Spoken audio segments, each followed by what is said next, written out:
O le leo o le o lo alanga i le vao. Samoa i nā tātou teu ia le ala o le ali. O le vala au mai le laki. Ma le taulanga langa le tuspa. Ai o se wha manatu a whioi o le tala le lei. Samoa ina ia mawhai o na e si la fia. Ua tātou iai teimi whai. A o lei o so whainga whai o au le whili. A o lei sa aina fo i ipu o le toa sa mamapa o le atua. E tau i masui. Ai i au le pōng sa e le ngata i lea.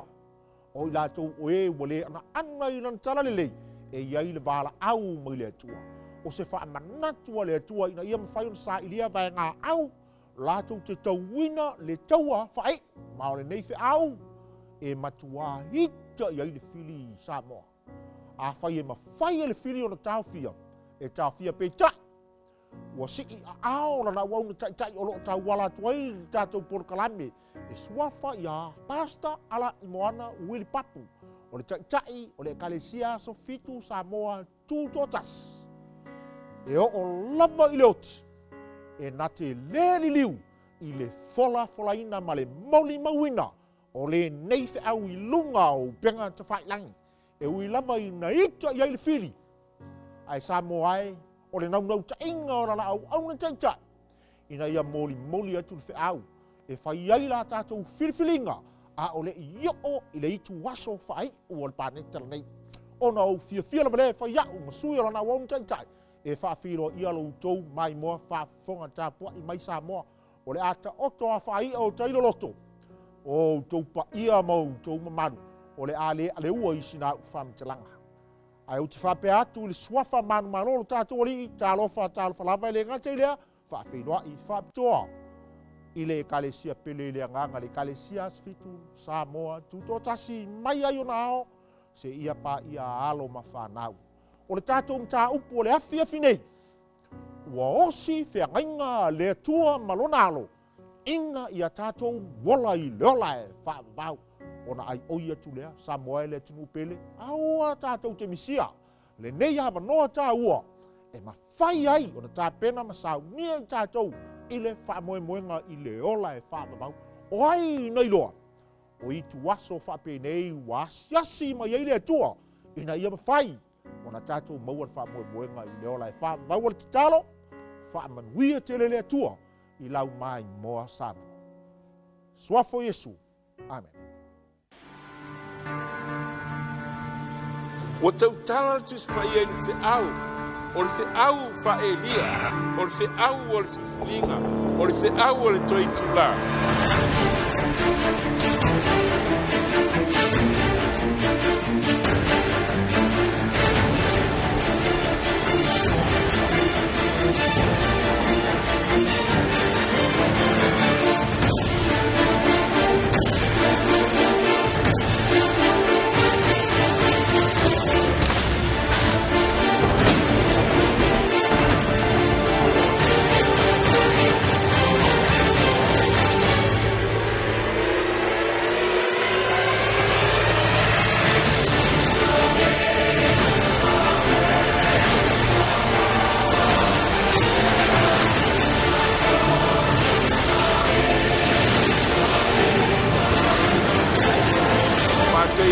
Fala no foi possible.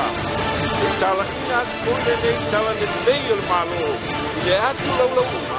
E fai mo o mau no kuma. O mai ai lea o le ngata anga.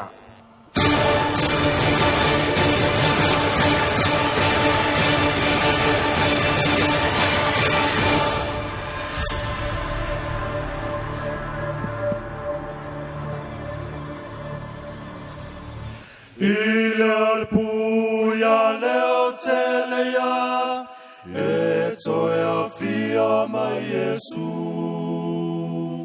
Ia oli, o toa tase.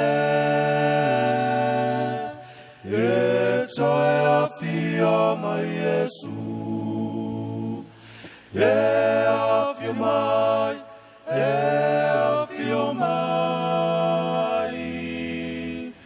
E toia fia mai Yesu. Wai i talu o lea wailai e toe a fia mai Yesu watu putele o le pato e toe a fia mai Yesu e a fia mai e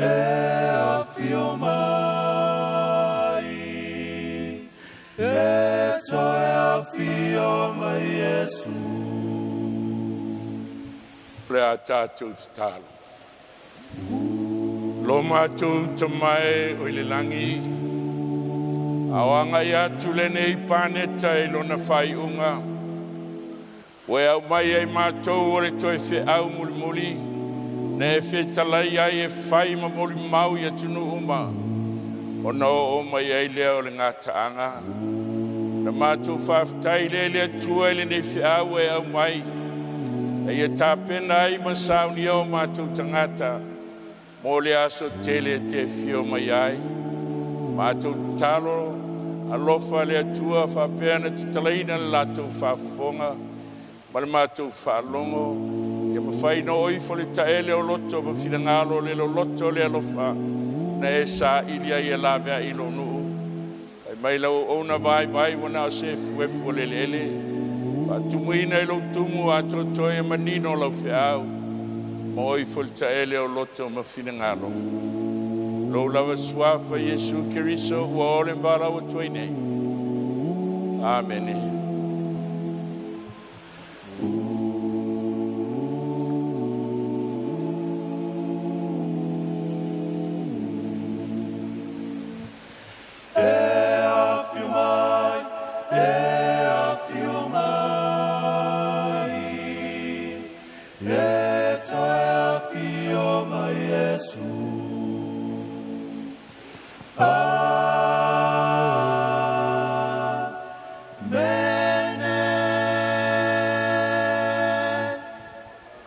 O le Tatou Ola tātou mtaupu nei pō.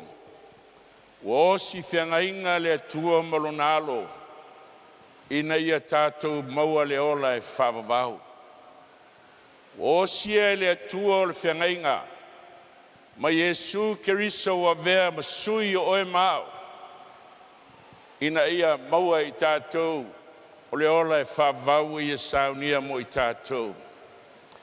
Titono le tispaia. Lo iei le tala le tangata na whatauina lo na whaotanga. I se ai whatauwa. Tolus fulu tupe po siliva na whatau ai e ia. Ma whalata I nailo na li whaola. Whaitau iei le tusi o mātai e lusu fitua bre tolu. Lo na ingo iuta wei lo iuta o le whalataina o ia. O whasalaina o ia. Salamoa ile o ia wotoe ave tupe tolunga fulu ile o whaitau langa sili. Ma toe ina. Whatauina iuta I tupe tolus fulu na te whalata le li whaola. E maile lona I unga, ngalo enga mumua fu pe valu. Whaatau fo I ele nei tangata, le whanua le tongi o le ami o le anga. Na ti tōfo o ia, wa pāilun manava, wa masai fafolo na ngā au umalawa. SAMOA ni upu sili na mātanga ia upu ele mawhai no tautala iai, pe ana le tu siel tispa ia. Au alan tu siel tispa ia, e mana ole tu e tau mai, le mātanga o le umol tangata, ai na te whaalata ina le tua, ma le fionga le tua, na e whalongo iai po te tasi. O le sili le fiafi nei, o le alau tau whaotanga, mo iuta e tolus furu tupe, po silivan whatau ai. Ai mo oe o le alau tau, te whatau ina e whaotanga, na saunia Yesu. Pepa sikaleki, o lau lotu, o lau tofi, vi inga mai tangata, e tofu al tangata malana tani. Pol nei ala tātou whalongo ai. O Samoa, e tolu ona tupua. Tupua o tāpua inga. E le masino tangata e ti ngana la tau loal fina ngalo le atua. E le mawhai na sui. mafuanga na fe tuai alu fesili la fe fiau a faz fe fiau na alu la onga e tauat ya oe o sapati as fitu o le astonai ala me alin tausi la sa pau ala me ola mai ai ala ye fana wale tu e lotu esse o le wa mai le tu le fiau mul fai mai Yesu e fai ma moli mau pe te talia pe te le talia au mamma le tua na e fa longo iai i le fiau le po ma le po tupuanga o ainga o lo tamasa fai fiau o lo tina o le fale tua o le fai fiau o lo tua o le uluai fai fiau la mo sai sapali i savai ai alu ma fa manatu i savai e te vai le ngo Willie leo te ngo ai a fai na fa maoni Willie le na i le tua le malama na i loa ngā luenga sufit tol sfulu na fa pale le tua i ona Paul Valea au feta lai mai nei i tangata uma ina ia Salamo aisa wa fa tuina e ia le aso e fa masino ina ile langi ma fuanga wa mai fe au langa wa lau fa tu nei le langi o le fam sinonga le tua lo faia o lona fa iunga e fio mai ai tu puo tu ina nau le langa pe pasi kaleki o le si al fia ai le pua o me inosia le tua a mafuana e alai ona le taliaina tangata le fea mulmuli le tua peita fa fonga le tau na fa tau inai oe ma foina le tua le tau Ioane tolu fa pes fulma leono wau fa pe lava ona fa mai o le tua le lalolangi wa ia mai ai lona tali e to tasi ina ia le fano se tasi e fa tua ia teia Yesu ai moa e ia le ola e fa vau wa sau satani momono mai le lotu i te tonu o faltanga ia le fano se tasi e fa tua e na lotu ai le mafai se lotu na fa ola oe na o Yesu Keriso e to tasi mafu angana le wa mai le fe au mule le tua te tala Yesu tala inat foi le nei tala le lei o le malo tala lei o le malo le tua i le atu lau uma e fai ma moli maunu uma na o mai ai le o ngataanga pe te talia pe te le talia ai moli mau le fionga le tua e moli mau le upo le tua na e whalongo iai talai le fionga le tua romo mua fa upo e sfuma le ono o te le maa i le tala le lei ya Keriso Samoa le o se lotu na oti mo oe Yesu Keriso na maliu mo oe wa le mana lava leo le tua o lai la tu mo e fatu tua e mua le yutaia a toa ma le eleni ona pou ma vai le yutaia e se le eleni peitai ina ua tala lei nu ese tasi ai tanganta uma i le silafanga le tua po nei mai Amerika e tau Rusia e tasi il whanau le tua lo iai la tou e alo lofa i le tua a wone li taimi e fili ai le tua po ai tangata e ustai a teia si sile le fiau la angelu mua le olo tu si el falinga sulfa fa upe ono sulua e amate lupu yo tau mata tau i le tua fai tau FAILAUGA sulua sultolu se falonga ye le ungo neme o ma ia e matau le tua ma tausi ana poloinga o le fiau e au mai le tua li taimi wa ala langa lotu wa le ngā tula fono le tua ai mai le tua le fiau mulmuli e matau ai le tua tausi ana poloinga fiau le fam sinonga wa o mai le tu wasol fam sinonga sisira tasi valu tolu o sawela mosa tolu lima Katoliko Roma tolu valu me tesi al tasi valu fa na fatau nu wai le valu anga umi le luafe tolu salau tau sanga ona mtaina le fam sinonga tani le valu fa pesulfa fai mai le tua na fa pale le tua yo na Paul Valea pau al malama na yai ale wo ne le taimi mulmuli al fea mulmuli wo mai le tua sol fam sinonga nai te sila fia lelei, e lei se whaamisinonga e whaia au noma se tula whono. Fe au o sapati, o te wifo i le na whaia le langi, male lalo langi. Wa fuli tanga te ifo i le sa, o le sa o le aso, whapau pau sa tāpua i le la, na umai e le pule a Katoliko Roma i tonu, o le lot kerisiano, le wa fuli umai ai lalo langi. A umai e le tua le whea mulmuli aisa, te ifo i ai e su le tua whawhoa. Lango la iei whanau le tua la bilo ai tonu, tausia sa, a tangata e alo lofa i le tua. Mo oe, na mafuaina umai e le tua le whea. Le ngata i lea, le whea ulangi e Lona Alo. Whalinga sulfa, whaupe ono. Nā uloa le tasi ange lua, lele le taulo to inga, le tala le leile whavau. Whai mai walanga ma le leo tele. Ange Lona Alo, walanga le pau o Papelonia, o le tala leile whavau. Vanga muni muli al tala lei, fuatia le atua lot kerisiano, wa pau maulalo, wo ese ma le fionga le atua. Le ngata i lea le ange Lona tolu. Ai se ifo il manfe ai malona fatangata e inu le toa sao le atua.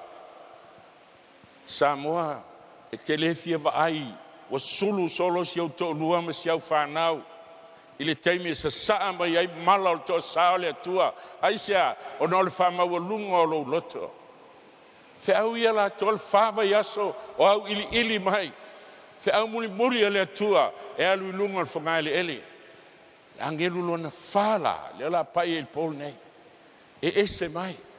To tolu angelu na felilei, fa tambilo il lang. Na filfilia le tua, le calesias fitu. Pa wala me alas fitu fa popol tala lei. O fe au angelu to tolu, le lele fa tambilo il lang. Ye so il lang le venga il fe au. Ale angelu mulmuli e te mau el falinga sfulmal valu. E le lele fa tambilo. Ai sau mai lunga i lalo. O lona winga, o le teimi mulmuri, e sau mai lunga i lalo, o take over le nganga pa ia le ngā ruenga le tua ma le whiau. Ma filifilia le tua e peo le aso Pentecoso, tangata mai le anu, ma le anu, ma le anu. La tau te avea le whiau mulmuri. Lo nu ue, ia o tau o ese mai a te ia. Mai le whalinga i sulvalfa ue lua, ua matua alanga, o ia male leo tele. Te whai tau whiau angelo e tolu whai mai, ua langa male leo tele. A whalinga le sulvalu whai mai, ua matua alanga. O lona winga i les whiau alu nā. Al whiau e mana o le atua, e matua malepe ai, o tupu al whanau a tangata, ai a tāpena mo le langi ma le ola e whavau. A vea foi o ia ma me nofo ai te moni. Si sila o tau, no sau Samoa i tau sango ma vai, na iel tangata leana ave e itu. Aina wham tau tala le tu e pi, o whanongolongo. Whai mai o nofoanga o whai au, e mo moe ei la tau ma itu. Wha solo mai nu e tau sa vai. Aisea, wa vele lo tu kerisiano, ma me no nofo ai te moni, o na lawa usita i tangata, ma pele i loto tangata, o la tau tapua inga, ma la tau lotu, nta au wha te moni wa palu mal tala lei. Samoa, o tele ita i se lotu, tangi i loto, pe me to tisi pe te lamo sa, pe te pope pe te asufitu, o tangata o si o atunu. E whano. Le ala malosi na al whiau. O te mana e fuli le tua. Samoa mo le tua. I le toi tula al paneta. Ina ia mwhai na whaolaina. A whonga i whaupu e lua. Whai mai ma mea e pui ai a nganga le anga uma. Te moni. A nganga le anga. Wai te tonu o lot kerisiano. Mea foi e pui ai man fele uma leanga ma le idisia. O whamatala au ili le atua o le pau o Papelonia. Ma o whamatala i le atua o mea whapau ia ua palu fatasi. Pero whea tia te tau le asa sā o le aso whapau o le atua o le la. Le sawale ngoa Sunday. A se me sili no masiasi ai. Pau ane o le atunu o le langi. E whaliliu wha Samoa Sunday o le aso sa. Ai sea. Se whaliliu mana sa aso o le la. Sa tapua i ai le la. Awa whai maaso tapua i o Samoa. Feinu nu umai le waina o le toa sa i lana whaitaanga. E kalesia le tue tasi lantane na o Yesu Keriso. A le kalesia kerisiano i le so, wa whaitaa. Ma tua whapaupau. Ma mai ai mea whapaupau. Palu whatasi ma le upumoni. Tau e le atua o le waina o le toa sa o le atua. Sisila voi tātou. Wai ai le swinga. Wai ai le swinga i le so. No sau Samoa i tau sanga mo vaen fai misiona tele le HRPP. Fai il moto tina. Tasi ana fa malmalama tangata. O le aso, ne wa fava i aso. E tinga lava na latu. Ale lava e saua tu singa. O le aso mua o le sapati o le atua. Wale iloi tangata fai tau dis pa ia. Ai sea, vai fo il fe au angelo tolo le sengala. Ai mai wa pau papelonia la o tele. Wa ia fainu. Inu umai le waino to saula na faitanga. O la fainu ele o na le. Ai sal le angelo na fa. Wa pau papelonia la tele. Wa fainu no uma. Ile waino le to saila na faitanga. Ma fo nga ti ngana la tul fe au. Ai lem fain fa longo. Ele mfain talia ai sea langa bo sau no pope. Benedicts fuluono. Awane toi fa ingola sa so le li. Fa ingol sa pati. Ma fu anga ti ngana la tul fe au le tua. Ai saua la so mo o le sa pati ai ovalo tua. Ai sea langa sa no el pope. Ai ale tua. Le tua na fai oe. Le tua lo wola lo falango iai. Fa upo tolu al falinga e sul malvalu. Al faula inga wana mea fafi fia. Tamau ai ngai e ufatau o e lalangi. Tele company wa bankrupt ma ngau. Pena le il kilisimasi. Al kilisimasi. Christ Mass. O le dismissal. Alanga tangata. Merry Christmas. Happy Christmas. Happy Christ dismissal. Wa ve ese Yesu. Wa ti Yesu. Ai alalanga fia ai. Merry Christmas. Manmanatu. O lai fia ia ile tua. Au le la watu. Wa ti Yesu ya teia. Mai tis pa ia. Al faula ingo na me fa fia. Tamau ai ngai e ufatau o lalangi. Fa fonga. Falinga sulvalu fa pe fa. O nei e ele fe au fa pito. O toe reinforce pe toe fa telina. Le fe au na mai angelu e to tolu. Au alanga malele o tele. Ai sea wa mamafa wa umal taimi. Fa mai lea o fa longa tasi leo mai le langi. E leo le angelu le na alanga pa u Papilonia. Le ai ese le leo lea. O le leo ai. O le leo Yesu. Fai tau falinga mta pueono. E na o Yesu e to tasi falinga lima. Na su e seisi te talaina fa mau failonga le langi. Le histio le kalesia. E le maua seisi. Na o Yesu o le leona o le tuaingo saita.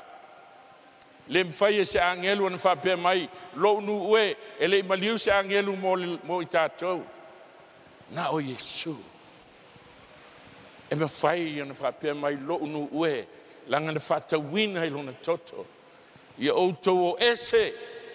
Ia outou o ese ia teia. Ina nei fata sia outou ia nanga sala.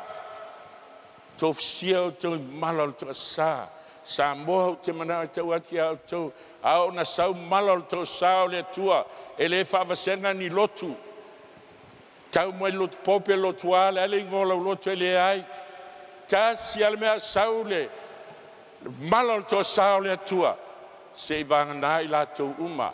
Na tfatai le ina le toto Yesu Keriso. Ta uame to nuina. Se vanga nai la to uma. na talia Iesu ma latou sta'i le upu a Iesu. Whawhela e tau mai lalo vaia.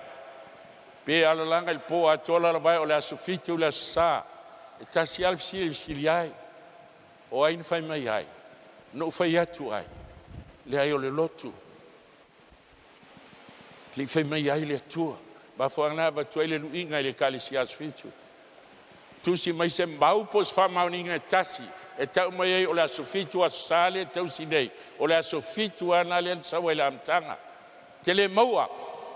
Ai sea, na sui e male toa le tasi valu valua. Le asfao iulai. A le utu e whafo i alme le mea sawai. Ai oi tau si le sa. Mai le upo le atua lo unu ue. O te tui nei. Po tai tasi.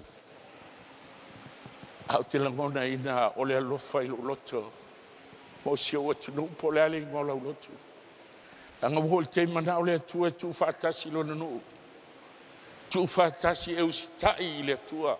Ma whai le whingalo o le atua. Sisila i le. Mo mwol Timoteo lua whau pe lima i elme ua whai e le atua.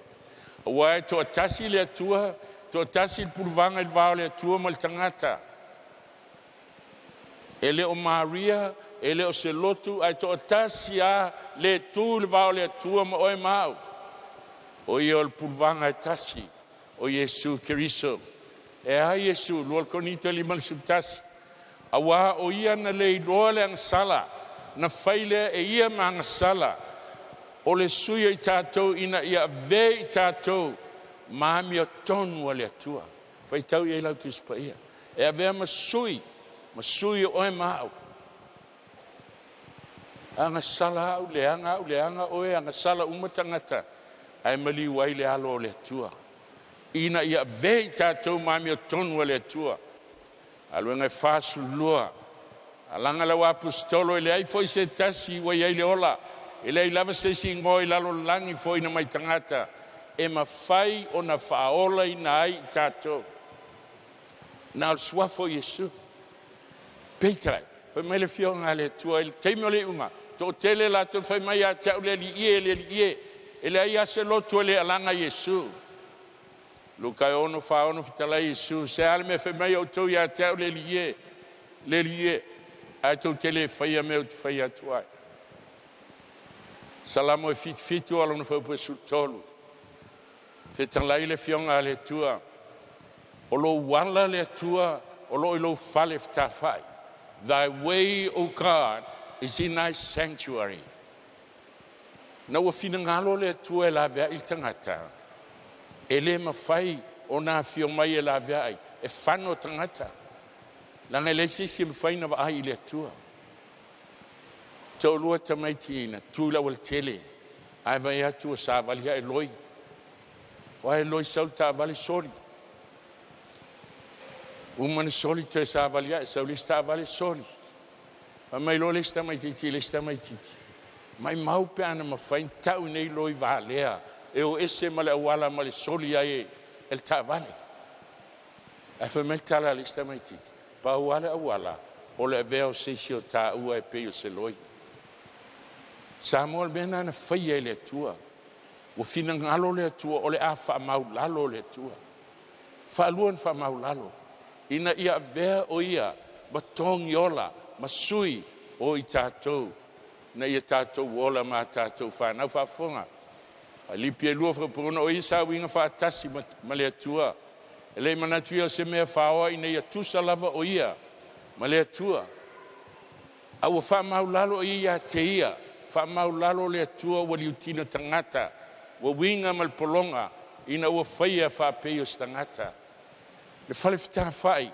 O lona ata. O le ata o Yesu. Whamatalaina i mea umma al whalewhita whai. Me sili na pai elma malu whasekina. O le ata o le atua. O Yesu o le atua. Le atua le alo. A ua whamau lalo le atua. O whanau mai whalpovi e peo se tangata. A oia o le atua tangata. E le mawhaila na whasi a sesi. A wai le mawhaina pai sesi e whasioti le atua. Lai te tonu ia te ia. Na whaitau le tisio Ioane tele teimino atu e tūlei, fitongi ma ai nimo fa meltisi yo ana wale yo ilon taimi beitai fa meltisi o Filipi wai lo o ia fa povalu na ilo o ia tino mal tangata o fa maulalo e ia te ia o na ana wo in maliu on maliu le o satau fa to anga ke semane na vi se ai le tino tua ai tu una al tino tangata ina ia fasia e sang ni ele tong yola fa tau tu si ane fa mai no tangata e pu e Yesu wai to tsue Yesu o nei nana fa to nei ai pa u tangata ilalo e se pa u fa mai o se si o nei ele ai mai te mile na vi se ai bitino tua au tu una al tino tangata uma faina pue uma faina fehandu yai faina sasa ma faina tu I fao le ata ato le ala al faltanga o faalia mai te tonu al falsta fai le ana faalia le tua lo nata I le feangainga tuai falsta fai o le ao e lua e le au liuli paolo ni a Israelu o le po e lua e ai le afi fani utu e mafana fana ilo na no o le atana o le lofo o le tua ma le awala na wia Yesu mai te tonu le me sili ni paia se yo lo toai fafo na maliu ai Kalvario fa fonga le upo Paulo le tisio Corinto awa o ia na le lona sala na faia le e ia manga sala ea o le sui o I tatou o le sui o Willie o awal tangata sala tauna wati a ua fio mai Yesu maliu Kalvario e fai mo sui ina ia avea au mami o tonu o le atua fa pena foi oe ave Yesu ma sui na pele le o Yesu o Tatou Ola wana o ia to tasielo ia ile ki ile ola e fa vau tolu le fiafi le sfrele te il fai taulanga e fasi atul mamoe e paule nei filima te talas le ia pui pui le ata lontino a o talaina le tispa ia le ala fou te fafonga SAMOA o te tala le ala fou e te le tau alu fua I SISDAC e fa mangalo ai o sala o mafaina e lua tu sao lava I outu le vai il fatu tua ma e o tua il me sili na pa ia le langi e ala I le ala fou e peris fulva bus river o le nei lau soe u tatou saulo te urua tu il me sili na pa ia ono le toto Yesu I le ala fou e o lai fa paina e ia mo I tatou le ia pui pui o lona lava tino lea o sauloto tatou so se mea langi te iai po ai oe le alu leanga ai aona e talia Yesu Keriso salambo mal fatu tua o mafaina e o tu le ala fou ile no fuali I o le tama hape ona tolu la sanga na wia Yesu e faolai oe mau tolu fo ila sanga te tele o le faltanga sisila la sanga mo mua lua tolu teimi ina e talia Yesu e tau ami o tunuina na no fa manatu fa vave te saul pol nei po le ala uleanga ale pol nei te filifili ai e vatu lo wola e pule Yesu lo wolanga o le pol nei e tau ai o le tangata mi o tonu e peia o le pauntai lungo le satau ale se senga o le paunta ele I toi mo se ava no e sawa e baptisa na umao tilo a tatou e ola foi mai Yesu mareka sulono o le fatu tua ma papatisa ina e farola ina ia o le vlasanga le Lona Alo sisila toi titi ale ai se lotu ele alanga Yesu foi mai lisia ia tangata ia ta Willie o una farola ina le tasi iva fitu valu fatu o ai alwalu famtalanga ele mai tasi iva fitu valu o fa fitu na local fal pui pui to stene SAMOA se me fa pena a ona e talia Yesu lo wolanga e ele swinga wa e salamo ile an sala wa e fatu tua maustai ia Yesu na o ye te olai O ia la sanga mulmuli o le ola. Le aso le fio mai ai Yesu. Ma li ua i o tātou tino au na vale. Fōringa i lona tino mātango fie. O le amalepe ai tunga mau. Si tia mai lātou o oti o ile li. Ina ia whailoa i mai Yesu. I le vāni monimo. Pai mai Yesu o na tātou whaatasi ai pēa lava lea. Mai ia, Ioane Sulfafa upatona. Tolu la sanga na la asia Yesu. Tolu fo ila sanga al whaatanga. Willie e whawhele lotu. O le tofile lotu, o le ave o tala lei. Whaasino tangata ia Yesu. Ma le ala al whaatanga. Ai le mwhaise lotu na whaola oe. Whafo Ioane Sulfafa tolu. O whaiatu nei. Whaiatu nei me iate au tau nei au tau maua le manuia ia tau. E maua foi au tau le pua ngai lau langi. Ai au tau lo te tele, wa o manu maa loi le lau langi.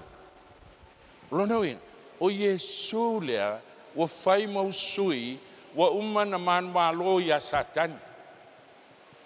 Peolana e talia o ye whatua tua mal salamo, o lona manu maa lo, wa e manu maa lo ai. E perua iwa whau pa sulima, pa whonga. Mea foi lea lo whai ai o ia, Yesu, ma puluvanga o le whiangainga fōu, o na olona maliu foi, tong yo lai anga sala na whaia, o ile mua i whiangainga. E lua whiangainga te tele il tispa ia. Whiangainga e tau o le whiangainga fōu, ma le whiangainga e tau o le whiangainga tuai. O le whiangainga tuai ni Osi Feagaiga Le Atua ma le nu o Israelu. Au Israelu e peia o e mau le lei nei ai le anga tae au. E le mwhaina whaola i nai sesi. Nau mai le o le whiangainga fōu. O whai Yesu ma puruvanga. O whai o ia ma sui o le tangata. No Osi Feagaiga Le Atua ma Yesu Lona Alo. E maliu e whai al tongi ola. Ina ia ola i tātou i le ola e whaavau. Sisila i tātou mtau puna sau ai. Whiangainga tuai ma le whiangainga fōu. Maia a tamu e tau ia Yesu. E lima la asanga te tele. Aisea, e lima fo i mea fale o le tuai whafo. Ma le potu pa ia. Potu e silini pa ia o le ata o le langi. Ai le ngatai lea. I le whiangainga fōu, e lima fo i ona la sanga o le ekalesia. Lima le whiangainga tuai, lima le whiangainga fōu, mai le lotu i utaia, e tau i e o to toi o le whanau. Tau Yesu o le seed of the woman. So lau whanau, tu momo le ulua le ngata. Ai whai utala anga o le ekalesia le whalinga sulua, i e o to toi o le whanau. Pea mai statu amen. Le awala lana al whaatanga. Wa umana tāpena Yesu. Mo oe mau. Wa veai Le Atua. Ma le whiangainga no sia Yesu. E a veai Yesu ma puluvanga o le tangata. Si se na waliu Yesu I Kalvario. Le Atua. Yesu le puluvanga. Ma le tangata. Amen. A whela o so mai le lotu. Le ekalesia le tua le venga le tala le lei a Yesu. Te whafo mai. O le ekalesia le tua. O le venga le tala le lei a Yesu. Na o Yesu keriso e te olai. Mai o tolu mele o tupu ia. O whaapele e satani lau lotu. Le mena leina e ita ma e ti ngape ala vela u lotu. A ele o se lotu o e na maliu na o Yesu. O te whaiwhi au lau lotu aile ma whai e lau lotu n'whaola na o Yesu. Paule mea o te tala ia, le tala le lei a Yesu. E o iai tangata, ma tali eina Yesu ina ia whaola inai. Ana mea utupu ia tātou, tātou stai a tātou lotu. A wale stai a Yesu. E pereiva whapasulima, ia maua I lātou wala wino le tofi e whavavau. O le tofi e whavau na wholofleina. Ia te ai, e maua I a Yesu. Lua whengainga te tele, whengainga tuai, ma le whengainga fōu. Sisilo la tu whatasi ia whengainga. O le Feagaiga tuai na mana o le atua e Osi Feagaiga ma Israelu. E oa o ia Israelu. Po le ala tau mawhai le mesili. E le lava lo la tau amia tonu e whaole nai. Mafuanga nana mai ai. Mawhatino loa. O le Feagaiga Lona Alo i le Feagaiga fou. Whafu mai. E ese le me tau le Testament. O le Testament ke nese tau Malaki. Ma teio tau le Whalinga, New Testament. A lo tau tala le atua le Testament. Al me tau le Covenant. O seisi upu lata whaong ne po nei. O le Covenant, o le konkalake. Sainia le atua le konkalake. Ma Lona Alo Yesu. I lona toton masaa i Calvario. Ina ia e ola i le ola e whavau. La tatou mai momo mua le Feagaiga tuai le ano sia i le atua ma Israelu. E te mauana le tusi o te nome o mta pue wha. So se konkalake. E iei mea tau o parties. A elwe whaatau lau ta vale. E lua nei tu. O le sela. E ona le ta vale ma le paia. O oile whaatau ta vale. O nālea. O le Feagaiga nana o sia. E whaalangolango i lunga o le tulafono al malo le whaiai le Feagaiga lea. Sisila le Feagaiga na o sia i le atua. Te nome lea o mtau pue lima. O ho Iova lo tātou atua na Iosi le Feagaiga. Mai tātou i horepa. E leo tātou tamana o sia Iova le nei Feagaiga mai lātou. Au i tātou lava. Tātou ato uma ola mai nei. I le aso nei. Na tung maule nu o le atua. Na api le nu o le atua le maunga o Sinai. Ai whetalai mai le atua le maunga. Se ona talili le maunga.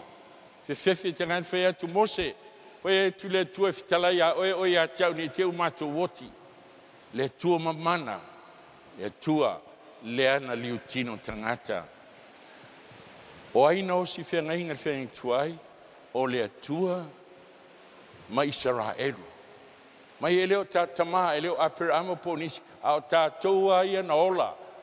Whātasi luma le mongo siona i na ua mai tula fono ale tua. Ai al Feagaiga fou. O e na Osi Feagaiga, o le atua le tama, ma Yesu Lona Alo.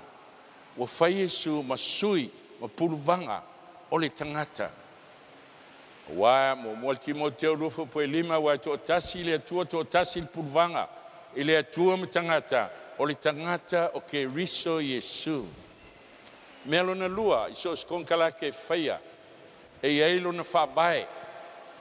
Whaia le konkalake whaataulau tāwale i Samoa, e whaalangolango le tulafono o Samoa. Wa ale eise, e le ona e seisi tu, ave i tulafono o Samoa. Ai whapena fo il konkalake na whaia i le atua ma Israelu. E whabae i lunga, o le tulafono le atua. Te nome lima whau pue fitu o lufultasi. Le Osi Feagaiga lea, na umai ai e le atua, o ana tulafono e se fulu, e whaavai ai le Osi Feagaiga. Ai al Feagaiga fou. O Osi Feagaiga le atua ma Yesu, o sui al whaavai, Samoa e le ai, o le whaavai ai le tasi al tulafono le atua. Ai sea, whaafonga ia Yesu, Luka i suluono sulfitu. E mavaengo fiatu le langi ma le lalangi. Ai le vale sina fasi mtaitu si e tasia o le tulafono le tua. Le so alanga lotu wale au ngahal tulafono. Al whaavaena o le Feagaiga. Mai le Feagaiga tuai e le mwhai Israelu tausi. A le wa sui Yesu le Feagaiga fou. E ala Yesu. Whaafonga le oane sulima whapusfulu. A whai tau te tausi au polo inga, o na tu maule o tau loa lofa, pe o na o tausi polo inga lo tama, ma o tu mau i lona lofa. Tausi e Yesu polo inga lo tama, tu mau a ile lofa Yesu. O le melon tolu sos Feagaiga, pe sos konkalake, o me tau terms, po aia inga, po tūlanga, pe ila ala fo il tavale, tau il tavale lima afe, Ti posi le o le afe, ai te iafe il masina, lima masina. Ai le fa maoni lau konkalake, o le tongia le pemengi, na vatu le o saul tavale umilo na siu, e toso ai tavale. Ai sea, o le au ngā le Feagaiga, ai se ua ele whaamaoni terms o konkalake. E whapena fo i wheneinga no sia le tua ma Israelu, Sisila. Te no me sfutasi le fuona. Whauta mai o tuinati o tau luma ila senele manuia ma le maalaia. O le manuia pe a whaitau te whalongo i polo inga Iova. Te no me sfutasi le sufetu. O le manuia pe a whaitau te whalongo i polo inga Iova lo tau atua. O te whaiatua i ate o tau ila senei. Whai mau te avatu i ate o tau o le manuia. Pe au tau tausi polo inga i esfulu le atua. A o le maalaia. Pe au tau le tausia. A o le maalaia pe a whaitau te le whaalongo i polo inga Iova. Lo tau atua e o ese le ala whai atua i ate o tau le senei. Tau te muri ai atua ese o tau le iloa. Sisila o parties o e no Osi Feagaiga. Whawai tu la fono ale tua. Tu langa usitai ola a le usitai woti a Yesu. Sisila ile na usitai Yesu ala le usitai oti e whawau. E peruelima whaupevalu. E uilava o ia o le alo. E le se mea whawa o ia o le atua. A mea sa tingai o ia. Na o ao inai o ia usi tai. Ono na wena, na o soifu ma Yesu. Na o ina Yesu e ala i tinga. E ala i mawhatianga. Iana i loa le tinga e te ui ai. Ma o ui ai. Ina ia whai o ia. Ma sui o le tangata. Pero e lima whaupaiva. O whaato o to ina foi o ia. O na veile o ia matupunga. Whafunga. Matupunga o le ola e whavavau. Ia i lato uma o e ai. Si tau mai o to. Tupunga o le ola e whavavau. Ia i lato uma e ai. Oi whaftai. Whapeau pita to Israel o mungu. E lenga te le whatua tua e fia vaai le tua. Pe te ilo si tai le tua. Te whafonga. E iloa e moni lo whaotanga. Lena tau ami o tonu inai oe. Ina ue te lia Yesu Keriso i lo o langa. Ina ue e usi tai i le tua. Ma tausi lana tu la fono. Pele se lau pasene.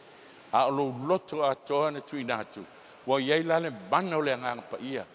Wa o mai ele tua tu i tonu ia te oe. Wa sui ei lo o langa. Ma o mai ele malosi. E te tupu a ia sau noa. Fōlinga i a Yesu. Filipi e lua whau prefitu. A ua whamaulalo e ia te ia wingo i whātasi malpolonga. Ina ua whaia o ia whāpei o se tangata. Whamaulalo le atua. Whanau mai o le tangata. Ma o ina. I leo sitai. Whaato o toi nai. O ia o le pulvanga. Ua whai o ia mau sui. Mai le tusi o e perue i tātou le whai taulanga. O lena ti ngā whātasi mai tātou. Peitai, whaupoe walu, nei lo o ia wa tino mai tangata. Whamaulalo ia te ia wana ana wo ina maliu. O le maliu lea i le sātau. Usi tai e o i le oti. Te whafo. Usi tai e o i le oti. O le tangata e Osi Feagaiga mai Yesu Keriso. E usi tai e o i le oti. E leo stangata e alu fo i alu sau, le ai. Mena le eno whatia o tau ai baptiso. Awane e baptiso ina no lotu as fit sabo o tas. Ai sea, e te sau e vai at fo i le stangata ma i lai te tonu o le lotu. Ma e ma i atu ai ma oe e to e alu. Ai a e sau, ba ai sao o i a Yesu. O Yesu le na lua Osi Feagaiga le vai o le baptisonga. O ia na te mai a te oele ngana pa ia, e te malosi ai, ma e manu malo ai. Ma te ilu suruono wha petolu walu wha whonga. Whetala ia tu ia i la tō matuati ngalo loto e o i loti. Ia o tōna nofo pei nei, ia tātou mā tāala wha atasi wā. Wha petolu ewa, o maliu whai titi luma, o na wha pa u whao ai lea, matatalo. Ma te ia lusuruono whau petolu ewa. O maliu whai tia ti luma o na whapa u whao ai lea o ia matatalo whape atu. Lo tamae. A whai e ma whai. Oka. E o ai le oti. Fai mai e sulo tamai o te whaalongo ia te o le oti. Ai a whai e mawhai. O nā be esele ne ipu o ona maa. Ai au ole whai alo loto. A lo fina ngalo. Te mana e tau ati a te oe pēo na e talia leo pumoni. E ino sia oe u ainga. Au e te ofo ai longo ainga e tau whai malanga mai. Tuli e se oe male ainga. Le masino tangata. New Zealand. Tale lua le vaveao. Kol mailix tangata. Whaamole mole wa nits so sani. Te latu ta avale le teime le winter. O le tama loha msi onto o loha masiala pepe. Tuli fafo e lauso. Aisea langa wa filifili e talia le o pumoni. E lili ai sa tani a te oe. Au inae te iloa ai le me tau o le upumoni. Te usitai ai le atua. E ita i ai sa tani. Ai le mawhai e se mea na aviselo wha moe moe. O lona wha Willie wha whea na vea oe matangata o le whengainga. Sisila. Whengainga tuai. Kene sulfit wha psultasi tau te peritomeina fo i pao o tau tino. E whai ai fo i mawhailonga. O la tātou whengainga ma o tau. Whailonga o le whengainga ma Israelu. O le peritome. Ma fuanga na. E le peritome naini tamai taina o li. A o atu lali i le lotu pol sunako. E nono fo i fafo fine. Langa e le untangata o le whengainga. E whalongo lango lo lātou wola i tāne. Whengainga fōu o le tu aise tāne po se fine. O mailo fine i tono whalsa. Wa pisa ele ban malama fa mai la apostolo po fa tali se el fale na fsile lo to lua fa mamla ma tu ye me ya te ot ala tana fe tuai u lo fale o tangata o fenga e ala il peritomi fa tel tala il tispai a mose sa mose alwe la via Israel e cupito a fe me lo pol tispai a toi male angelo o fenga sa ula nge fenga tu ele peritomi na fa na tama a mose. Vai atu te porola na va. O le afasioti le angelu whanau tama. Tango tu la se i maita maiti. Peritome whaavavi. Ato ti ei pa o le tiro ya mose. Ai sea ana tuai e fasioti le angelu. Langa o le ata. O le ata e taua i le atua le whengainga. Whaftai le atua i le so. O le whengainga fōwhai mai o le toi se tāne po se fine. Ai sea ua sui. Le wala e te ulufale ai tonu al whengainga i o sua lima fo puevalu wa uma o na peritomeina o uma o na lato nofo ai le me nofo ai lato tangala o api se ia malo lo ai i lato la wala le ana vei tangata ma tangata al whengainga sisile whengainga fou e al whengainga fou whaofina tangata e ala i le baptisonga. O le wa tala nei o le te eise tāne po se fine. Au sauni e le tua le baptisonga. E whaima au wala e te ofi e te tonu al whengainga. Pea me statu amen. E alana i ai le ola e whaavau o oe o le tangata al whengainga fou. Au le au wala e avei o e ma tangata al whengainga fou. E ala lea i le sauni inga al baptisonga. Roma i luafa pelu furuiva. Ai peitai le uva ai le utei lava lea le peritome foi wa le loto lea o lo ilale nganga lea ele o le tusi o lo na vi inga ile mai tangata ai mai le tua sisila ia Yesu Matei tolu sulima ele te tauna baptiso Yesu o le ala nang sala ai sana baptiso ai Yesu ina ia fai o ia mapuluvanga o le whengainga fou Matei tolu suluono o baptisa ina Yesu an maliwa e lole o ia nei vai fauta wei lole nganga o le atua wa fioifo peisia i se lupe wo o iona lunga en fetala ile atua fauta o lo uatali ile nei aisia ua papatiso ina Yesu e fai masui o ilato umalava e o mai le oti ele i maua se avano e baptiso ai ma reko is fuluono o le fatu tua ma papatiso ina e whaoleina ia. Tele tangana mau fatu tua e whamalia o tele fia baptiso. Pepelo. E iloa moni lo whaotanga e moni lo fatuatua e ala le sauninga o le baptisonga. Le fatuatua e faasalaina. Lua ai tu. Fatuatua ia Iesu fatino lo fatuatua na le baptisonga. Ale ai fatali o e mo le faasalanga. Pe anu fatu le iloa e sile tua in tatou lotu. Sile le tua e lupu moni. Pe ne ustai ai. Le fatuatua baptiseina e faalaina. Au le fatuatua e faasalaina. Ioane tolu faupelima. Te liati Iesu e moni faiati ati oe. A fai e le whanau se tasi i le vai ma le anganga. E le mawhai o na sao o ia il malo le tua. Pau ale le whai titoa. Whamao ni ai wa e talia le upumoni. O lona fina ngalo na e whanau e le upumoni. Ia ko pomo mofa pa sulvalu. O lona lima o mea e a afia ele i whenga inga. O le mea tau le ratification. E le aise kon kalake whaia a ele i whaamawina i le seal pe whaamau le saini le sela ma le paia. Whawheri ele whenga inga le Osi ma Israelu e pe ruiva whau pesruiva wa umantau ina tu e mose no umalava o polo inga uma e tusa ma le tulafono. Whafonga ona tango aile o ie il toto ta mai povi ma oti ato ma le vai.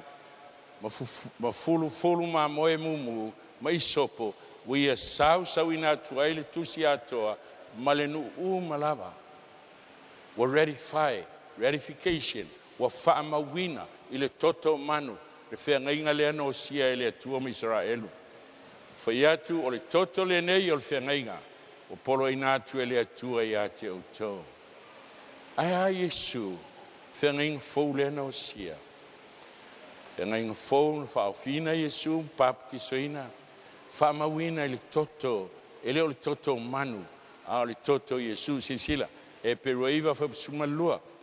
No ulu whatasi lava lea o iei te tonu le mea paia, e le ma le toto oti mtamai povi, a lona lava toto, wana maua le tongi yola e whavau, mo i tātou. Ulu whale Iesu, i le mea sili na paia, e no foia le whamsinonga. Ao lawa ia te ia i lona toto, na whamau ina ai, le konkalake, no sia malonta ma, ina ia e ola i le ola e whabau. Peres fuluiva, peni a whau tau le sili al mamafa, o le tau i e tau ina ai, le soli le alo le tua. O le whengainga le ana o sia le tua mal tama, a e solia, pe te ena, fai mai le whionga le tua, wa e solidi le alo le tua. Fai tau tusi o eskelu, fai mai wa soli sapati, wa soli ia e tangata. Whengainga fau, a soli whengainga fau na o sia le tua ma Lona Alo. Wa e solia le alo le tua lea, na Osi Feagaiga ina i e ola. O poi lusuruiwa ma wa tau le pa e ina e ele toto le Feagaiga. Na whapa ia ina ai oia, ma ua upuleanga i le nganga o le alofa tunoa. A ua te misia mtau pule Israeli, o le anga sala e tasi, e le mwhain whamangalo ina i le tua. La e malama ai i le mafuanga, o le anga sala, o le tangata e manatu mama. Ponea e fo ilo fale, a ua e te manatu mama, a e mafau fau, to e mafau fau, i le toe i tūla o tangata, pe au no o mai le oti. E le mawhai se lotu, e le mawhai se ainga, le mawhai meo leo langa, na la vea i oe, se i vanga na Iesu leana e te ena. Ma e tau le pa i ina le toto o le Feagaiga. O lona ono, le whailonga o le Feagaiga.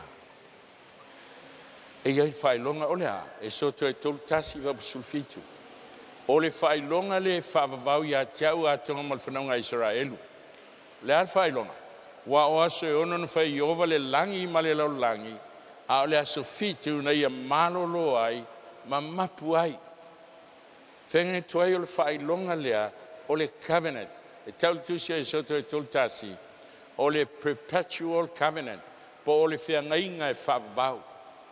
e le ngata o le feagaiga ma Israelu a o le feagaiga e faavavau ma Israelu faaleagaga le a le aso na feafega o le aso fitu e le o le aso muamua le aso muamua o le faailoga na le manufeai o le faailoga a satani alo iai fanau o le atua le tausia sa le ua o le taimi e valau i le atua o ese le agatou te oti ai o ai i latou ia Osi Feagaiga i feagaiga fou lea fai mai o tagata Israelu fesau ai le upu Israelu e sau i le finauga ma le tauiviga a Iakopo ma le agelu faafoga ua leva le po ua la talata le ao fai mai le agelu tuumai au te alu a ni iwa iloa ai e Iakopo ina ua pa'i le agelu i lona vae ma se'e i lona ao na ilolo le Peteru e le Tatou Ola le angelu e Iova le la tifinau mai lu Peteru o te le tuua o e alu se e whamanuia mai a tau mai lo le angelu e le to ingo o ia Iakopo tu si fele ingo Iakopo o le whaitonga fiti o le pepelo e le to ingo o ia Iakopo ale aingo o ia Israelu fa peo se li we fi nau le tua a tom tangata ma we manu malo le ungo sauninga nei i le te fo il fale o oia o Iakopo pe te fo il fale o avea o Israelu fale anganga o le manu malo e maua ia mea uma fale ngai lau tasu fitu Israelu na fale anganga o le manu malo e maua ia mea uma e whaia mo na tua e fai fo o ia mo ua tali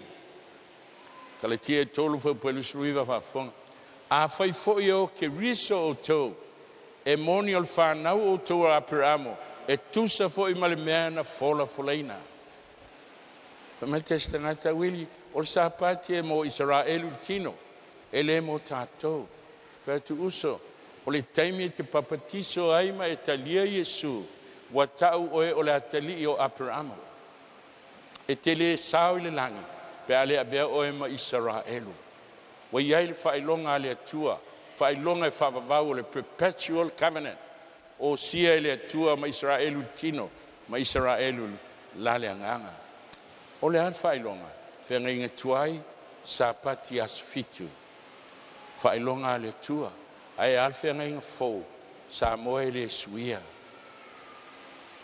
suia ai se awa tausia e lalangi le sa o le whailonga a Roma pope fai mai leu pal spai wa avel tarako le pule le manfeai pule la Roma pope na ia sui ai mea pa ia le atua le ustai uma ia lot protsano alo ia whanau le atua i tonu a lot pope lo ia whanau le atua i lotu ese ao na la tu malmalama la te le fefe e tu mo le atua si le fam telanga spai Yesu le aso na elweli lotu lo fale le o ia su na ko la sapati o lana masani lea tu lunga e faitau o le masani e Yesu au le sapati po le stonai e alu le lotu te fa fo mai ana i nei Yesu e le alu se lotu i se sa ana i nei Yesu e alu le lotu la sapati mo tatou asfitu e le watu la lovai ala tau sila so ese ai sau le mele usita i le tua o le asfitu o le sapati i tosifia to fa u mai la ale afafe le perno fe ana to lo le loto le lo fale batuai e filfili le oe ba ia i loe oe a e otia oe we usta i le lotu ai tele usta i le upu le tua se alme te wa ia o tolu kai ono fa ono le ie a tu tele faia me o faia tu ai o fiu Yesu tangata ala langa Yesu ai faia alme faia tu ela na lotu to tele tatu ia ala la mai tingana e loa o le asasa o le failonga ale manfe ai o failonga al tarako ai uma e to alu pese i lo lotu ai sia ele mawalunga Yesu e mawalunga lau lotu A o whanau le atua, e le fefe o le taimi e whalongo ai, e le mwhai se mea na waoa. Tū mo le atua, e ustai le atua. Palinga sulvalfo pre wha. O la unga o ia, o la unga foi o ia ngā luenga le sulvalfo pre wha. O la unga foi il sunako i lea sa pati, ma lea sa pati. Pulu nau nau ati ai u teia atoma e leni. Wa umana maliu Yesu a fio le langi. Ai le tausi ai lau apostolo le sa pati asfitu. Tolu se lau tau sanga, fata a ofi maila sai tono lo kirisiano, e le pule Roma pope. Al tuspa ia atoma il kinese tau le falinga, e tasi ale aso, sa pati asfitu le failonga ale atua. Fafonga le peru am tau pe fa, alon fo pe iva. Watuina mai pea le malo longa fa sa pati, mo le lotu asfitu, le ai. E le se fe au le asfitu sa pati, ta sawa nafi. Ai o le aso sa pati, mo tangata o le atua. Sa mol mafuanga na, e sa o alfe au. Langa o lai o te telitonu le ta ele o loto. O lai e whanau o le atua lai tau sia sai lotu ese. A le wo o le taimi o wala au ailo le atua lo nu ue, ia o tau o ese mai. Ai se au fa sapati ai, o le upu e leni lai iai tispa ia, o le sapatismos. E lua u Britania e fa liu iai, Sabbath rest, po le Sabbath observance. Watuina mai pea le malo longo le sapati, po watuina mai pea le tausinga le sapati, mo tangata o le atua. Po lai te tausia le sai le so, pe tausia o le whatununga al pope, po le whatununga al lotu asfitu. A oe o tangata o le atua e te ustai le upo le atua. Nanga o le sapati asfitu, tu ina mai e le atua, mo one tangata. Sapati asfitu o le whailonga i le vao le atua mo one tangata. Pai tau iele e skelu e luas fulu, fa luas fulu. Ia o tausia o sapati e whai ma whailonga, le va o au mautou, tau te loai o Iova lo tau atua. Roma i lua lusulvalu. Wa ele o le iuteia le o vaia. Ele o le pepitome foi le o vaia el tino. Peitai, foi pelusluiva. O le vaia o le iuteia la valea. O le pepitome foi wa le loto o lo ilale anganga. Ele o ilal tusi lo na vi inga ele mai tangata ai mai le atua. Te sisile le peris fulu fa pesuluono. Al Feagaiga le nei o te whaia ma le ainga o Israelu. Pe ama vai atu i aso. O aso na, aso Israelu le Feagaiga tuai. Ua ma vai, o aso le Feagaiga na o sia na tusi papamaa. Tu i to tonu o le ato la au. I le me sili na paia o le malu. Whamai le tua ama vai atu na aso. O lo feta lai mai le li. O te tuina atua o tu la fono. Yo latou mafau fau, ma o tu sia, yo latou loto. Olea, lea mea lau tu sia le ngana pa ia, polo inga se fulu, e iai mal sapati. O aso e ono tengluai a le aso fitu, le mea e fitu iai aso iso se mea lalangi te alu iai, sapati na le tua, whailonga o tu sia il mafau fau al tangata. Mena le fai mai ia e mana tua. Ai sia te mana tua i lo fai ai. Mena le fai mai fa mau fai longa il moaulu. Fa nau le tua fa linga fitu. Al fai longa al man fai. Fai longa i me luo le moaulu po le 5 tau. Ai sia moaulu o le teltonu iai. Tau matau o le ustai iai. Pe ua e loa se ai te ustai iai. Fai longa o le 5 tau. Pe te asofitu, pe te lotu pope po le arengo lotu. Te tuina atua o tu la fono i o lato mafau fau, ma o tu sia i o lato loto.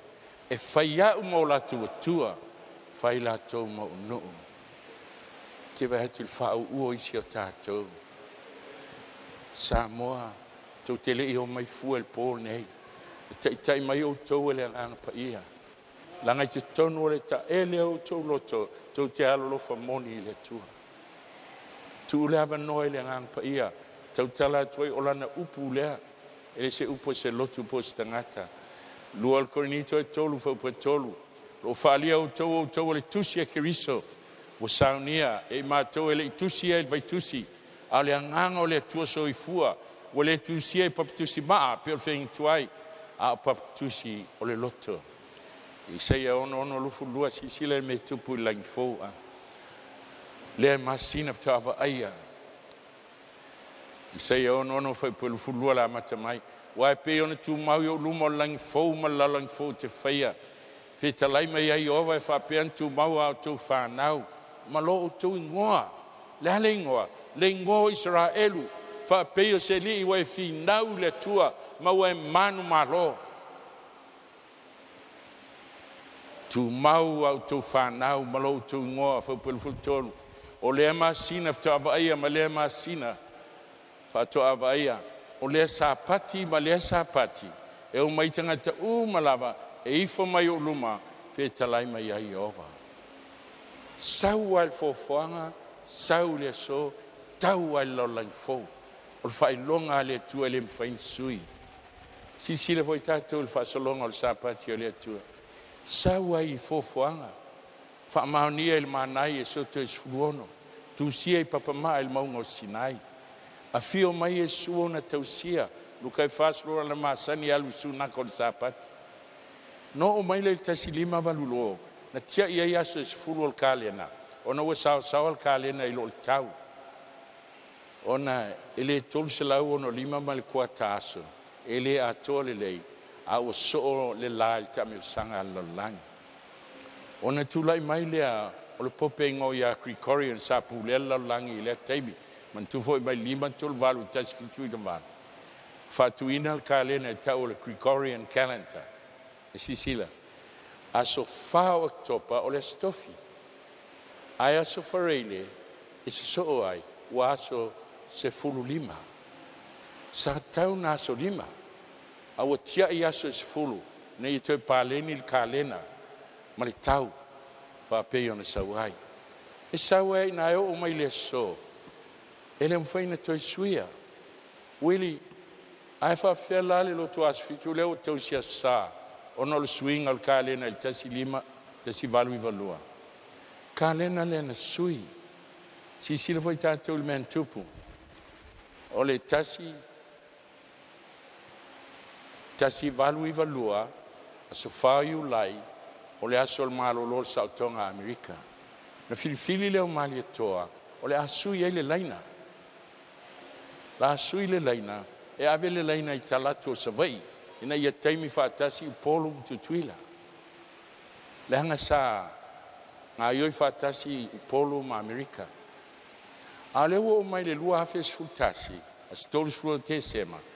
Wa ngā ioi whaatasi i New Zealand ma, ona manatu leo tuila epa, o le atu e whaafo i ale deadline, i le mele ana i ai i le tasi valu i valua. A leo toi sisil, old deadline, sui o tasi Samoa ma Amerika. Toe sui e tuila e pa, le fo toe va Samoa ma tutuila. E lei ase me o le aso le ana wha popo e tasi. Tasi valu valua as wha you lai, na ana tāl sfulua il po le songafua, o toe po le sa il sfulua. Wha popo le aso. Le aso tolu sfulua te sema, lua afe sfultasi. Na tālo le sfulua il po le stofi, te ia uoso se fulua il po le sfarele. O le aso na whaupopo i leo to ese i, o leo to e fo i ale ka lela, i le mea na saua i le amatanga. To e fo i ale mea na saua ai. Ai o ai fua isi tausile a sa. No. O tau whai hatu o lotu asfitu le hila lawaya. Whaalewe tātou e tau lale lotu fia tau ai lo i baal tanati. Samoa ele o lau lotu e oti. O oe maluto lua malau whanau. Mal fe au lea vatu. Te le whaaleanga i se lotu. Sai lo ngutu i whaaleanga se lotu. Au te le fefe tau le mea moni. Ai sea, ia whaaleina lo watunu i le ola e whamau. Luka i suluono su fitu wafonga. Ma vai ngō fiele langi ma lau langi. Ele ma vai sina fasi mtai tusi e tasi. O le tulafono e le tua. Le atanal tulafon se fulu ona pou pui ai ainga, pui ai lotu, pui ai whalewhainga ruenga, pui ai tangata. Se mena matangofia I le tangata ngoi nei. Saua paka lau tāwale ma lau ki te le pole. Tongi atu lau ole ti lunga na foe te la tualai ai. Sauni ai le tuan tu la fono esfulu. Pui ai whanau tangata. Peitai. Walanga lotu wale au ngā aisea wa lotu satani. Lau mai el polo inga wha. Tasi lea tu la fono esfulu. Ye man tua lea sa pati wha pa yeina. Tui satani. Sili atu le iwa su 5% o lalangi. Tau sila sa. Ua pū ai le pā. Sisili. O le mea pū ai le pā. O le mea nai vela I taunga. Ma fuanga e whalongo so mai o tau sa pati. Whalongo o te tolo ani nai mea I loto. Le anga o le pā na le atua o lan. Pā pui ai lan whanau. O sui e satani. O e te tupu mai a te oi sai e 5 fulua. La tu te atia e mea na whatafuna ina. Mai ana mua. Balau e le tua tangata. Mai le lotu, ma le lotu. Toi atia e. Sa pati o le tua. Whatu ina whaavai o le tupulanga. Ma le tupulanga. E ngoai oe o le atia e solo. O le whaola I mga ala. I me no nofo ai. Balau na le tua o le toi whiau. Toi atia e me pa ia le tua o soli pala e tangata I lalo. Le pū le pā, 5 selau tolu tila mo. Pa mai le tua ia Israelu no usa ilia I la tus tangata. Na te atina el pā ma tū le me ule pitia I uluma molno. Ina ia ule whao matia ai. Au te le I maua. Ai ale so. Ma te maua ia te oise tasi. E tū e toi atia el pā. A whai e te liu e selo vai sa pati. Ai le whai alo lava loto I lo wasama e te ua sa pati o le aso fia. Whai mai le tua o le aso ua sa ia Iova. Ua mamalu. Ma e wha mamalu I ai. Lo e le whai au lava a mio lo le mawailo la fia. Ma e le tautala I au lava upu. E le se lotu na wha sa ina le tausinga o le sa pati. O le atua. Aisia, langa o le aso o le atua, e le se aso lotu. Na e fia lava le ia Iova. Whati tia ia te oi lungo mewa maulu lungo langi.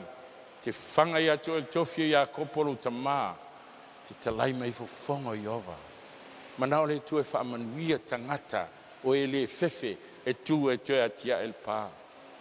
Ma fuanga o le so ma le po ma la ke whafa upu e 5.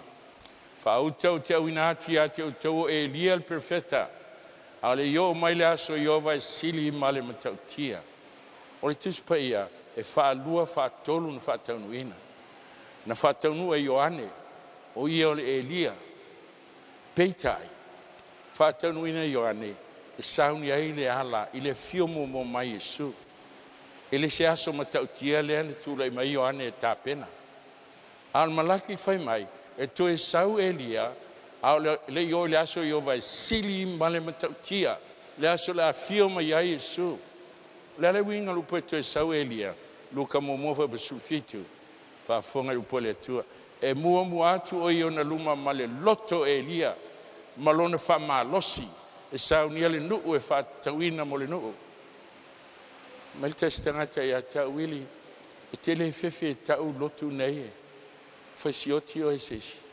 Fato te fefe o o Tatou Ola. A o tulo e la unga te spai o tele toi lo stangata po se lotu. Pau al meu te iloina o lo ua tunu e whaolaina I le ola e whaabau. E mai le tua e toi au mai e le tua e le taimi whaeiwa le e fio mai Yesu. Toi au mai le whiau whaelia o le whiau tu sao. Pe talia pe le talia a e whai ma mori maul whanau o tangata. O lona fiti o mea mulmuli. O le whatu mawina. Terms ia fitu po o mea fitu te tono sos kon kalake. Whapewhea na whamau el kon kalake. Whapewhea na whatu mawina. Whea ngainga tuai. Sa pako kai lua whapu e whauta. O le whawheteina le. E le tonu lona loto I te tonu ia te ia. Tō tele tātou nei whalongo le whiau. e whaale tonu lo loto, langa e fefete, e wha maulunga lo loto e le upu le atua, e le tonu lalau whiwhiringa. A le wami o tonu, e ola ia I lona whātua tua. Whātua mawina I whātua tua. Whawhea le whengainga fō, whapewhea le whātua mawina, whātua mawina fō I whātua tua. Ioane ono whawhitu. E moni o whaiati ato o le whātua tua mai a te au Yesu. Whātua tua el pulvanga. Ua ia te ia le ola e whavau. Le mwhai se lotu te whātua tua e te oti ai. Ai te whātua tua ia Yesu. Na o ia na maliu mo oe. E peres fulu tolu fitu ai tu I titi ti lewa. O no o mai leo le maliu mai. E le whātua ai mai lava. Whanati nati mai whiau. Langa walata le fio mai. Ai le umana ave le whiau. Lo iei whanau le tua I lotu ese. E au ina ia whalongo le whiau. E peres fulu wa tolu wanu. Ai ola le ami o tonu le whātua tua. Il malea atu muli. E le fia lava lo loto. Ia te ia. O po tolu iwa. Au I tātou ele ni e tu muli le malaia. Ai whātua tua e ola ili anganga. Whanau ele tua. E Osi Feagaiga mai Yesu le vai o le baptisonga. E le ni tangata tu muli. Sisila SAMOA Feagaiga te tele e lua. Feagaiga tuai. Na Osi Feagaiga le atua ma Israelu. E le mawhaina tausia. Feagaiga fau Osi Feagaiga le atua ma Yesu. Wa vea Yesu ma pulvanga. Ma sui. Whafonga il molmau tusi o Corinito. Feagaiga tuai a whai sa whapel ma malu o sauninga no o mai ailoti. Lau mai, tula fono il maungo sina. Ele matua sili el mamat. O le sauninga. O mai aile anganga. Feagaiga fau. A whai sa mamalu. Le mea e whau matia e matua sili le mamalu o le mea e tu mau. Le ale mea tu mau e peris fulu sugono. Feagaiga nei o te whaia malainga o Israelu pe ama vai atu I aso. O lo whetalai mai ai ova. O te tuina atu au tu la fono I o latou mawhauwhau. Ma o tu sia I o latou loto. E whai au mo latou atua. Whai latou mo no. Leo si ngā Feagaiga. Ele o le loto. A leo si ngā Feagaiga. Ua e taliaina Yesu e taliaina le pumoni. Na lua Osi Feagaiga ai lea ma Yesu. O iolo I ele ki o le ola e whaabau. O alatou angasala fo I mo alatou sol tu la fono. Pe a o na Osi Feagaiga mai le tua o te le toe mana tua lava. Ioane 5 sutasi. O le nei fo I le mau. O fo ina mai a ele tua ia te tātou le ola e whaabau. It's yours. Tu mai ele tua. A feo iai.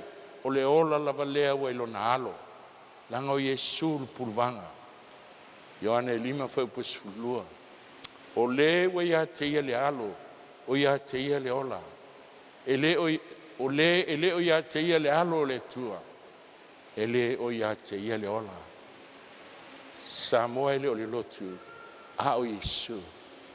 Wa e taliaina ma e ustai le upu le tua. Le a fuaina o Feagaiga. Sisi tātou le whainga fō. Me mua, o le Feagaiga tuai, o lea o le te au ngā. Ai whai mai na maliu Yesu, e le ngata mo le Feagaiga fōu, ai kawa ai tangata le Feagaiga tuai. O ia o le tamai mā moe le atua na whasia. O nā alea, sori tu la fono Israelu, e le mawhaina mā ngalo ai. Ana maliu lone o Yesu o le Feagaiga fōu, mā ngalo ai lātou, ma tātou. Fasa taurina fatasi ma o mkeriso. Au te le toi ola. Au keriso lo ola I te tonu ia te au. Le ola fau te ola I neil tino te ola I lava il fati o tua I le alo le tua. Le nā lofa mai a te au. Ma fo ina mai o ia e whai mo o sui. O Tatou Ola I le fati o tua I le alo na maliu mo I tātou. Ia kopo mo muas fulvalu o lona fina ngalo. Na whanau ai tātou le pumoni. Pau almena e te baptiso ai. Ua e taliaina le pumoni o Yesu. Ua e taliaina le fionga le atua. Ua e taliaina le tulafono le atua. SAMOA whauta. Osi Feagaiga Le Atua ma Lona Alo e ala I whengai fou. Na sainia I Kalevaria le toto masao le alo I totas. Ina I e ola malau whanau.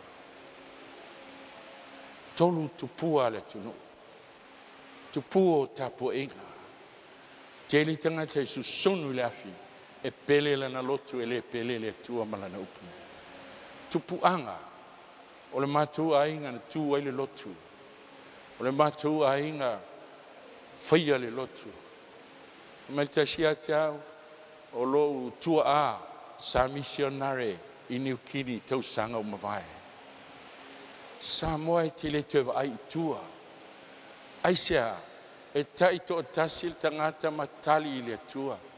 Pai mai na whaapale le tua I ona Paul Valea.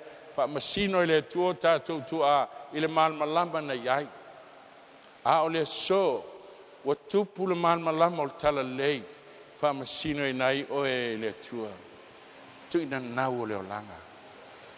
Mai te stangata ia te Willie e tangana o baptiso au te ulaula pia lava. O lo tino le malmalu o le anganga pa ia. O wha pa ia ina mo le tua. E tau le malmalu po le falsa. E fio ai le anganga pa ia. Le aso manatu le tau e la te la tu lotu po le sa po le sapat. Ai te watu la tafu mai tafu na I wha asu le falsa. Alau mea na e whaipa au laula. Lai bi biki ton ma fa asu malu o le tua. Na va veilena e kensa mai uma. Na I te talo fo I le tua e fa mai le tua. Mea na I te maua I lo fa longta. Amen. O le halau tau mo lo fa tanga I pone. Sa le ngal tangata na te maua le langi uma. Ai Lona Alo. Tupu o Tatou Ola. Te tala Yesu e tulia o tau sunako. E o lava le asa manatu ai sena te fasioti a te o tau.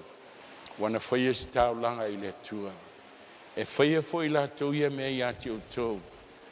O ala tau te le I loa re tamaa. E nisa tātou alo nofo mai.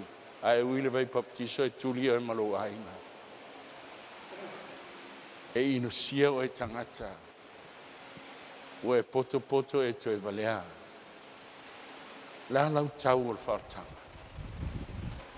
Tau fia e silia te oe upua tangata I lo Yesu na maliu mo oe. Ro mai valu wha upua fitu. A wā o le loto I le altino. Tu ina nau altino. O le ita le I le atua. A wā e le usistai tu la fono le atua. E le ma fai fo iai. Umantu sia. Tangata ita I le atua. E loto il tino. Ma mai lau fai au le se me o iai tu la mea nal whenga inga tuai. Ma na o le tuai ta ua tia te oe. E le loto il tino o lo wita le I le atua. E le usiustai. Il tu la fono le atua. Ona toi polili mai ale a whauma. E le ma fai fo iai.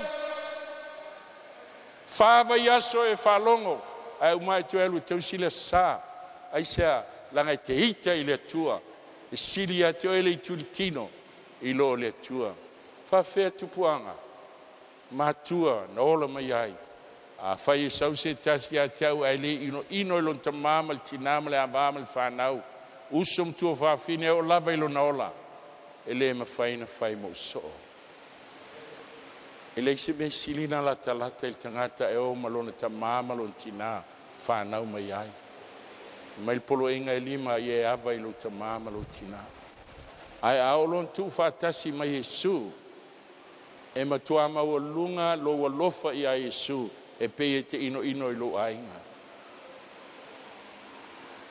Wa sausi tasia a fai sausi tasia te o ele ino lo tamama lo tinama le avama le whanau mauso.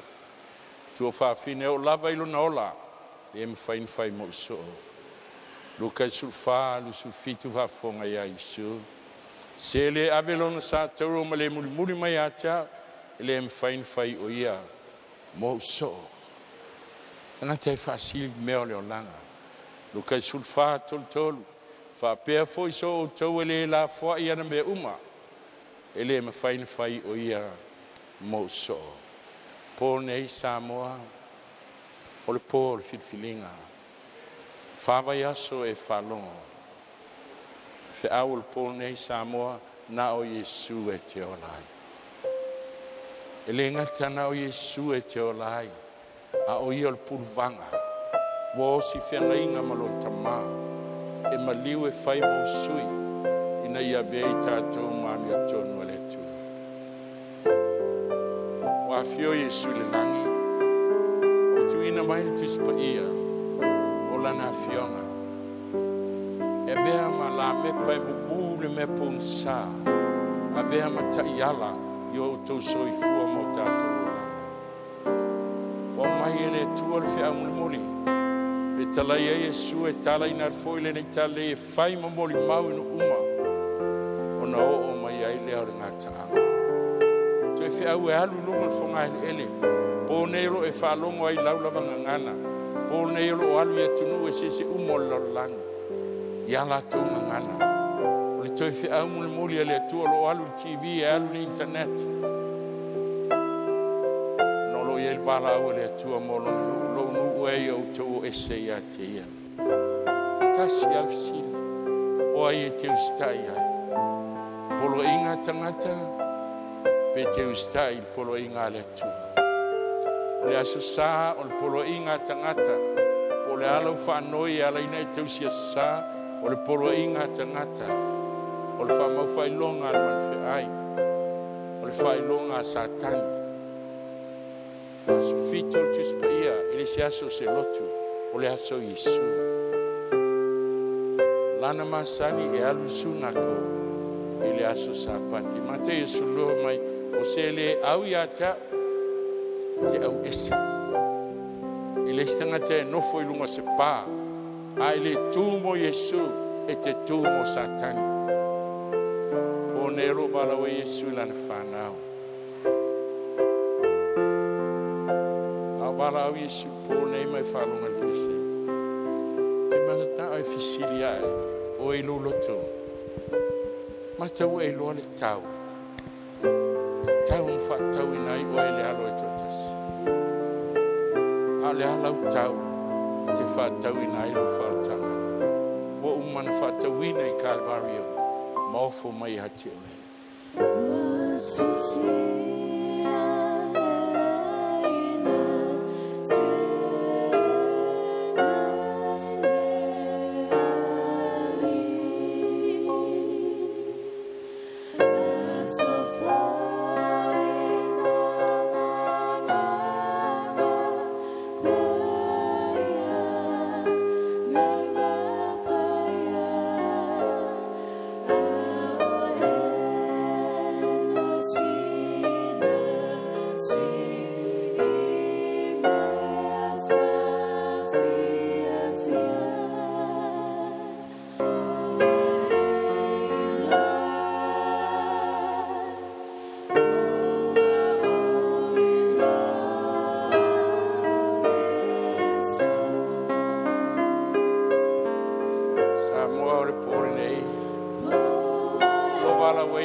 Osi Feagaiga mai Yesu Keriso.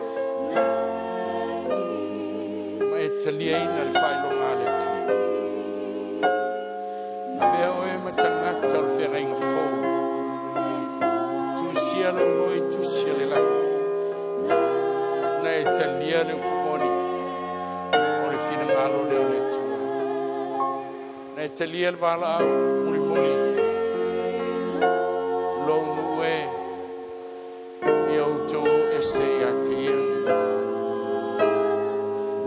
Te sia o tu iana sala. Ni tu sia o tu iana mala. O sau fea mumoli. Te le lope tu mua se ava noe te tu e whalongo ai. Ale o tu lai mai tu la fono malo mo si el malo. Whasai se si on tu e launga ina le whiau. Pōl neolo e whalongo sa lotu. Pō e te filfili ai. langa le tua lunu e. Ia utou e se atia. Nei whate si utou ia na sala. Tof si utou ia na mala. O la tele aso e fio mai a Yesu. Mai tu se e peru utou i titi lava. O na fio mai lea o le amaliu mai e le whatu ai lava. Na le lua tamunga. O e na Osi Feagaiga mai Yesu o le ola e whawau. No matua tua le whatali ai wa fi mai. O le afi e whawau. Whawatia ai la tu umana le tali al tala lei. Tala Yesu o le whatua tua ma baptiso ina e whala ina ia. Au le whatua tua e whasala ina ia. SAMOA lo tofina ai pa ia. Nuu ele to yese oti po se roi patai malinga. Ai fie whawa. Ele maliu se rotu mo e nao Yesu Kiriso. Le en whalava au I Carvario. Ina ie ola malu aina. Te tofie nisi e tūra I mo Yesu pole. Tu vatasi maa. Te tu foi au pole. Na le se noi Yesu e le iso whamoe moe. O bala Yesu pole. Ta mati na uso tu fine. Atali a fine a bala au Yesu lo loto. Sila Yesu lo no fuanga. Ele ilo se mea. Malau tali le tua. Lo matu tamai o ile langi. Matu tele tula il pole o no se lotu postangata. Au matu tula il pole nei o no oe Yesu. Mare Feagaiga na e osia malo tama. Ina ia matu ola I ola e whawau. O Yese tasi lo alala pe lalo. E lo fale tua o vea matu lotu ma matu tapuinga. Ma mea o whamaa ai o matu lotu ina udu. E lo fasitia ia te oe. Se langona ina mawhana whana o lo lofa. Ma ori ai lau whaatanga. E vi alo suafa Yesu pōnei. E vi alo suafa e whawavau e whawau lava. Amen.